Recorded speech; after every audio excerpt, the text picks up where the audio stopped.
My daughter helped someone verbally beat me down in public, so I told her I'm not buying her spoiled self a car. Now my wife is saying it's my fault. Last week, my wife, our 2 kids, and I went to the zoo for my daughter's 23rd birthday. We were having a great time, and while leaving an enclosure, some woman sort of cut us off and pushed in front of us to get out first. She didn't actually touch us, and it wasn't that big of a deal, but it was a little obnoxious. I said, "There's no need to push ahead, lady." She responded with something like, "How did I push ahead? It's not like there's a queue." I just tutted and thought, whatever, not worth it. But then some giant guy, who was apparently her son, said to her, "What, does someone have a problem, Mom?" I didn't realize this because they looked very different. She was white, he was mixed, not that it matters. She pointed me out, and her son then turned around and started aggressively antagonizing me for no reason. He told me to keep my comments to myself, called me the equivalent of a female dog, a Karen, and kept referring to me as tiny, saying I had little man syndrome. It was just really off-the-wall stuff for what I thought was a benign comment. Then, for some reason, my daughter felt the need to take up for this guy and started saying stuff like, "Why are you like this? Why do you feel the need to say something?" She then started apologizing to the guy and agreed with him that I'm a Karen. I was really taken aback by this.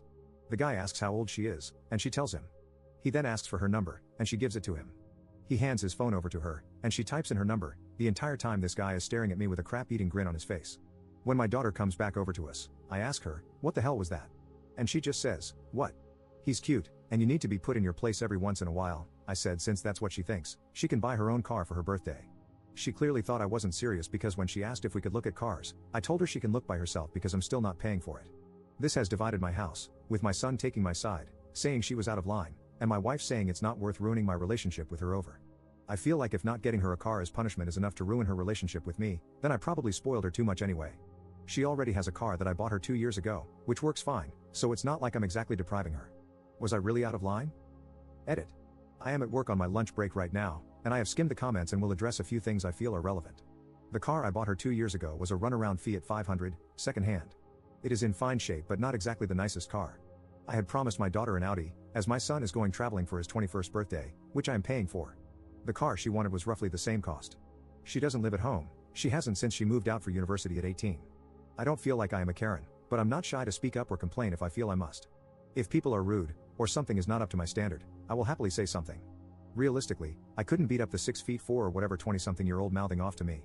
I am 47 years old, and have worked an office job for the last 20 to 30 years, and have a bad back. Update 1.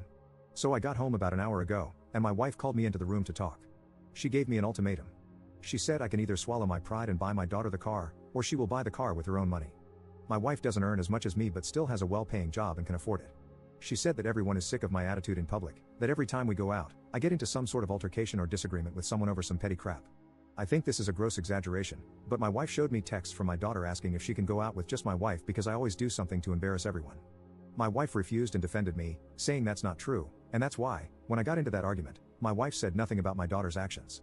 She said she isn't going to punish my daughter because I can never keep my mouth shut, especially when my daughter said she didn't want me there because something like this would happen. She defended me only to be made to look like a fool. She says that my daughter barely likes me as it is, and if I do this, I shouldn't be shocked when she stops talking to me completely. I asked my wife if all I am to my daughter is a piggy bank, and she told me to stop playing the victim. She said it's up to me what I do with my money, but my daughter will be getting the car one way or another, so I can either make her hate me for no reason, or I can swallow my pride and get her the car myself. Don't really know where to go from here. Update 2. Sorry I didn't respond much, a lot happened yesterday. After everything, I called my daughter and asked her to come over because I wanted to talk about everything. My wife said to just let it go, but clearly, everyone had a problem with me that I didn't know about, so I wanted to get to the bottom of it. So, I waited for my son to get home, and my daughter drove over a little later, and we all sat down to have a little talk. I started by doing what many of you suggested and asked for actual examples, rather than just accepting their word for it. Honestly, a lot of it sounded ridiculous.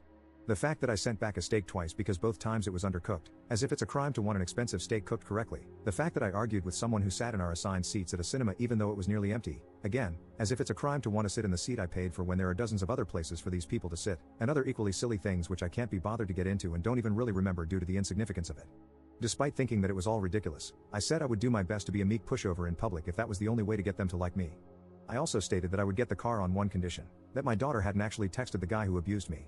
I asked to look at her messages, and she said not to bother because she had texted him, and I didn't have the right to control who she talks to. I acknowledged that was true, but I do have the right to spend my money on whatever I want, and I'm not getting my daughter a car, she already has one that works fine. Even if I am a jerk, in a situation where her family is getting threatened, she sided with the aggressor and then doubled down on that, and that is unforgivable. My daughter blew up at me, saying that I am a petty little pig-headed man with a Napoleon complex, and that all the money in the world hasn't stopped me from being a giant loser. I said, "Oh yeah, because the guy who screams at old men is such a winner." She screamed at me that I'm not a victim, and then said something about how cathartic it was to watch someone stand up to me, and that the second he did, she watched me shrink back into the little boy I'd always been growing up. That was the last straw. I told her to get out. However, she doubled down and told me that my wife had told them about me being bullied growing up and that was why I am the way I am. I saw my wife turn pale as a ghost at this comment. This is something I confided in her in private. Clearly, this is why my daughter stopped respecting me. Obviously, I wasn't cool enough for her or whatever. I was speechless, but my daughter carried on. She said, "Make a genuine promise to Jake, that he can still go to Cambodia, and ask him what he really thinks." I just nodded. Her brother begged not to be put in the middle of this, but I insisted. All he said was, "Sometimes you can be a bit much, Dad." My daughter called him a wuss and just walked out. My son ran off to his room, and my wife drove off after my daughter. She didn't come back last night, and I've not heard from my wife or daughter since. I've called out of work, and my son left for university without saying a word to me. I've barely slept a wink. I can't believe it. I'm a cliché, a rich old man whose family hates him. If I was lost before, now I'm genuinely clueless about what I'm supposed to do.